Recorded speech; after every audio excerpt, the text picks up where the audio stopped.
నమస్తే రమగారు. నమస్తే జయ. రమగారు, విక్రమ బేతాళ కథలు చాలా రోజులు అవుతుందండి.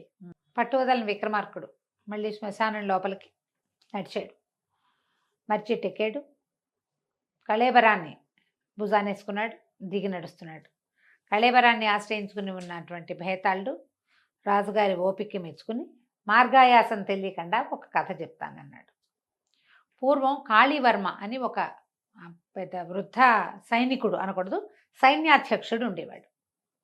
ఆయన రిటైర్ అయిపోయాడు. చాలా వయసు ఉంది ఆయనకి, 70-80 సంవత్సరాలు 90 సంవత్సరాలు, చాలా గట్టివాడు. అయితే రిటైర్ అయిపోయిన తర్వాత ఆయన కపిత్థ నగరం అని తన నగరానికి వెళ్ళిపోయాడు. ఈ కపిత్థ నగరం రాజుగారి ఏలుబడిలో ఉన్నది కాదు. కొంచెం ఈయన తాలూకు కొంత కంట్రోల్ ఉండేది కాళీవర్మకి. ఆ కపిత్థ నగరపు కొండ కొమ్ము మీద పెద్ద కోట, చాలా పెద్దది కాదు కానీ ఒక కోట, పురాతనమైంది. ఆ కోట ఈయనకి పూర్వీకుల నుంచి వచ్చింది. ఈయనకి ఒక 100 మంది సైనికులు ఉండేవారు. ఇంకా పని వాళ్ళు ఉండేవాళ్ళు. ఆ కోటలో ఉండేవాళ్ళు ఆయన. అయితే ఈయనకి ఒక మనవరాలు ఉంది. పిల్ల పేరు కుంతల. అమ్మ నాన్న లేరు. ఈ యుద్ధాల సమయంలో కాళీవర్మ గారి కొడుకు మరణించాడు. కోడలు సహగమనం చేసి పిల్లని ఈయనకు అప్పచెప్పారు. ఓకే. అయితే ఈ కుంతల ఆయనకి ప్రేమాభిమానాలు అవి ఉన్నవాడు కాదు. ఆయన ఒక రకంగా గట్టిగా ఉండే మనిషి. అంటే చాలా సంవత్సరాలు యుద్ధాల్లోనూ వాట్లలోనూ సైనికులతోటే ఉండి కుటుంబంతో లేకపోవటం వల్ల పిల్లని ఆపేక్షగా దగ్గర తీసేవాడు కాదు. ఆ అమ్మాయికి మాటామంతికి దిక్కుండేది కాదు. ఆ ఇంట్లో అందరూ పనివాళ్ళు. రాజుల కాలాల్లో పనివాళ్లతోటి స్నేహంగా ఉన్నవి మనం చూడం. అదే. ఆ అమ్మాయికి ఓ ఆపేక్ష లేదు, ఆదరణ లేదు, అలాగే నిరాదరణ లేదు. కానీ ఓ మాటామంతి స్నేహం పంచుకోవటము అలాంటివి ఏవి ఉండేవి కాదు. పిల్లకు 18-19 సంవత్సరాలు వచ్చినాయి. అయితే ఒకనాడు కుంతలట దేవాలయానికి వెళ్ళింది. దేవి ఆలయం ఉంది ఆ ఊళ్ళో. ఈ కోట దగ్గర నుంచి దిగి కిందకి వెళ్తే అమ్మవారి ఆలయం ఉంది. ఆలయం చాలా చక్కటిది. అమ్మవారిని ప్రార్థన చేసుకుంది. అయితే ఏమైందట, ఈ ఆలయంలో నుంచి బయటకు వచ్చేటప్పుడు ఒక యువకుడు ఎవరో కనపడ్డాడు ఆ అమ్మాయికి. ఆ పిల్లవాడిని అమ్మాయి ఎప్పుడు చూడలే. ఆ కుర్రాడిని క్షత్రియ వీరుడు తెలుస్తోంది. కత్తిడాలు ఏవో ఉన్నాయి. దగ్గరకు వచ్చి ఏమన్నాడు, నీతో మాట్లాడాలి, మీ తలవాకిలి తెరిచి ఉంచు, ఇవాళ రాత్రి నేను వచ్చి నీతో మాట్లాడతానన్నాడు. ఇది ఉదయం జరిగింది. ఈ అమ్మాయి నిర్ఘాంతపోయింది. కాకపోతే ఎవరైనా ఒకళ్ళ దగ్గరకు వచ్చి నీతో మాట్లాడాలి అని మృదువుగా మాట్లాడింది ఆ అమ్మాయి జీవితంలో ఎరగదు. ఒక రకమైన ఆపేక్ష. నీతో మాట్లాడాలి, మనిద్దరం కబుర్లు చెప్పుకుందాం అంటే ఎలా ఉంటుంది మరి? ఇంట్రెస్ట్. పిల్ల చాలా ఆసక్తి వచ్చింది ఆ అమ్మాయికి. అంత ఆప్యాయతని ఆ పిల్ల ఎప్పుడు చవి చూసింది లేదు. ఆ మృదువైన మాట తీరు అవి తెలియవు. తాతగారు ఎప్పుడు ఆజ్ఞలు జారీ చేశాడు, లేకపోతే ఆయన పుస్తకం చదువుకుంటూ ఉంటాడు అంతే. సరేననుకుంది. నిదానంగా గుళ్ళోకి వెళ్ళింది, దండం పెట్టుకుంది, వచ్చేసింది. అయితే ఈ పిల్లని బయటికి పంపించేటప్పుడు 2-3 సైనికుల్ని దూరంగా ఆమె వెనకాల పంపించడం ఆ తాతకు అలవాటు. అది ఆ పిల్లకి తెలియదు. ఆ చూసిన సైనికులు ఎవరో స్ఫురద్రూపి అయిన క్షత్రియ యువకుడితోటి కుంతల మాట్లాడింది ఆ వార్తని ఈయనకి చేరేశారు. అయ్యో. చేరేసేసరి కల్లా ఆయన ఇంటికి వచ్చాక అమ్మాయిని అడిగాడు, ఎక్కడికి వెళ్ళావు అని. గుళ్ళోకి వెళ్ళొచ్చాను, అమ్మవారి దేవాలయానికి వెళ్ళాను తాతగారు అని చెప్పింది. ఎవరైనా తెలిసిన వాళ్ళు కనిపించారంటే లేదండి, గుళ్ళోకి వెళ్ళాను, వచ్చేసాను. అబద్ధం చెప్తున్నావు నువ్వెవరితోటో మాట్లాడావు, నువ్వెవరిని ప్రేమించావు, నిజం చెప్పు. అయ్యో, పిల్లకి 18 ఏళ్ళు, పరాయి క్షత్రియ యువకుడితో ఎందుకు మాట్లాడుతుంది, వాడి మీద ఏదో ఇంట్రెస్ట్ ఉంది కాబట్టి అనేసరికి లేదండి అది కాదండి, నువ్వు అబద్ధాలు చెప్తున్నావు, నీకు ఏంటి నా దగ్గర పెరిగినా నీకు మంచి పద్ధతి రాలేదు, నువ్వు ఎక్కడ నేర్చుకుంటున్నావు ఇవి, ఎవరు లేదంటే అంటే ఇప్పుడు నువ్వు ఒప్పుకుంటే ఆ అబ్బాయిని నీకు ఇచ్చి పెళ్లి చేస్తాను, ఈ నీ ప్రేమించిన అబ్బాయితో పెళ్లి చేస్తాను నీకంటాడు తాత. ప్రేమించటం ఏమిటి, నేనేం ప్రేమించలేదు, ఊరికే ఒక వాక్యం ఏదో అతను మాట్లాడాడు అంటే కాదు వాడిని ప్రేమ అంటే నువ్వు వాడి పెళ్ళే కొట్టేయడానికి అబద్ధం చెప్తున్నావు.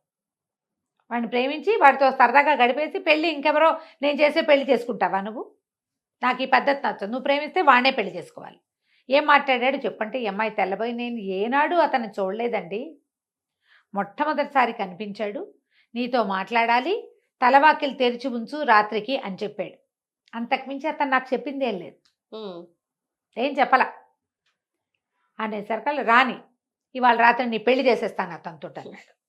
ఈ పిల్ల తెల్లబోయింది కానీ అందుకు పెద్ద అభ్యంతరం చెప్పాల. బాగున్నాడు, చక్కగా మాట్లాడాడు, క్షత్రియుడు. చేస్తే చేసే నీ పెళ్ళి ఉమ్. సరే అనుకుంది. సాయంకాలం చీకటి పడకుండానే ఈయన అందరికీ ఆజ్ఞలు జారీ చేశాడు, సైనికులు మోహరించాడు.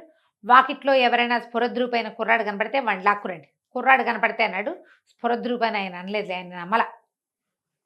కుర్రాడు అంతే. ఈ పిల్ల వాడితో మాట్లాడింది కాబట్టి వాడిని పెళ్లి చేసి తీరాల్సిందే. మనకి ఇప్పుడు వీళ్ళు ఉన్నారు కదా, అదేదో దళ్ బజరంగ దళ్ వాళ్ళు, ఎవరితోటైనా కనపడితే వాళ్ళతో పెళ్ళిళ్ళు చేసేయటమేనని. ఆయన కూడా అదే పంద. తీరా ఏమైంది, ఈ మాళవ రాజ్యానికి ఏదో ఉద్యోగం కోసం వెళ్తూ అగ్నిమిత్రుడనే ఒక క్షత్రియ వీరుడు ఈ ఊళ్ళో దిగాడు. ఓ. అతను ఆ, రాజుగారి దగ్గర వ్యవహారానికి వెళ్ళటానికి ఏర్పాట్లు చేసుకుంటూనే ఊళ్ళో కాస్త అటు ఇటు తిరిగి చూస్తున్నాడు. 2-3 రోజులైంది అతను వచ్చి. అతను ఆ దేవి ఆలయానికి వెళ్ళినప్పుడు దూరంగా ఒక కొండ మీద ఉన్న కోట కనపడింది. ఎవరైనా రాజ్యాధికారులు ఉంటారేమోనని వాడు ఇక్కడికి వచ్చాడు. ఉమ్.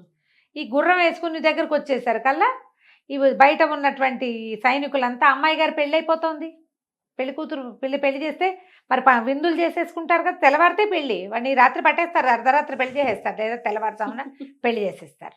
3-4 తాగేశారు, ఒకళ్ళిద్దరు స్టడీగా ఉన్నారు. వాళ్ళు కాస్త పట్టుకున్నారు.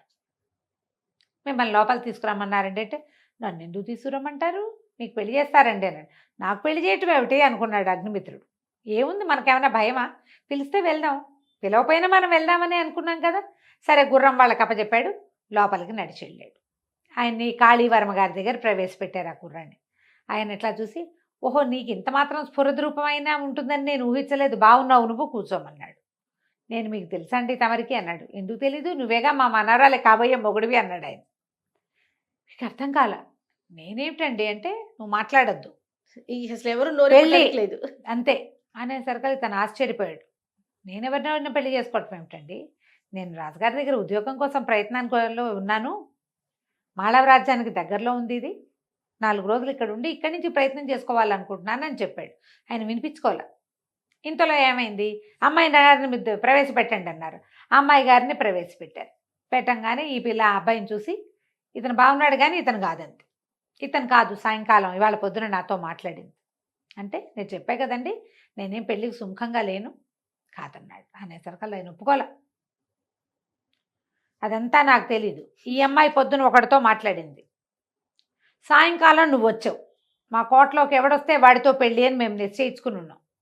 మీ ఇద్దరు ఒక అరగంట సంప్రదించుకుని పెళ్ళికి సుముఖంగా ఉండాలి, లేకపోతే ఇద్దరిని నరికి కోట నువ్వు ఇక్కడి నుంచి తప్పించుకోలేవని చెప్పాడు. ఈ బిల్డింగ్కి, ఈ కోటకి వెనకాల అగడుతుంది, 600 అడుగుల లోతుంది అగట్ట.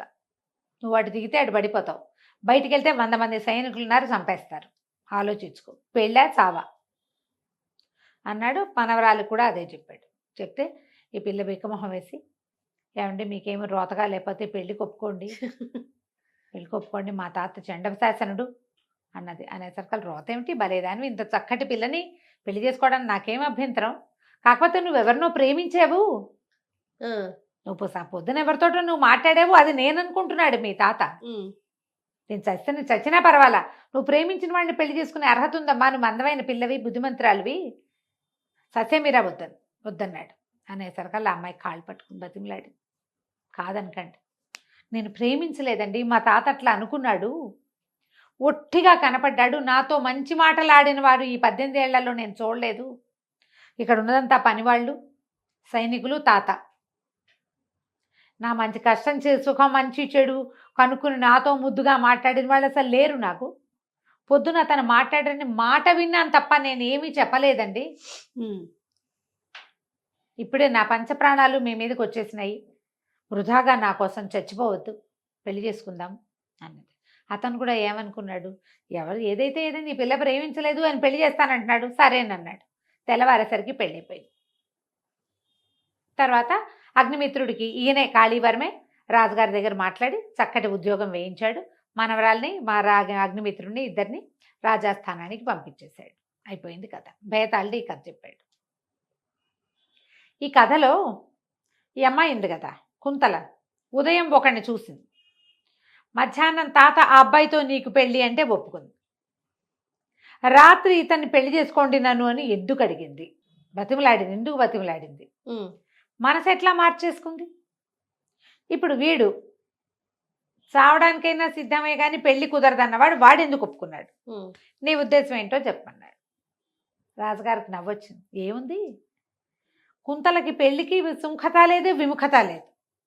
అవును. ఇతను ఇంత చక్కటి పిల్లవి, బుద్ధిమంతురాలివి, నువ్వు ప్రేమించిన వాడిని పొందే అర్హత ఉంది నీకన్నా అన్న ఒక్క మాటకి అతనితో ప్రేమలో పడింది. తన ప్రేమ కోసం నేనెవరో తెలీదు, నా ప్రేమ కోసం వాడు చచ్చిపోవడానికి సిద్ధపడ్డాడు. చావైనా పర్వాలేదు, పెళ్లి మాత్రం కుదరదన్నాడు. ఉమ్, అంతకంటే గొప్ప అర్హత కావాలా భర్తగా ఉండడానికి? ఒక అమ్మాయిని గెలిపించడం కోసం చావడానికి సిద్ధపడే వాడి క్యారెక్టర్ అద్భుతమైన క్యారెక్టర్. అంతే.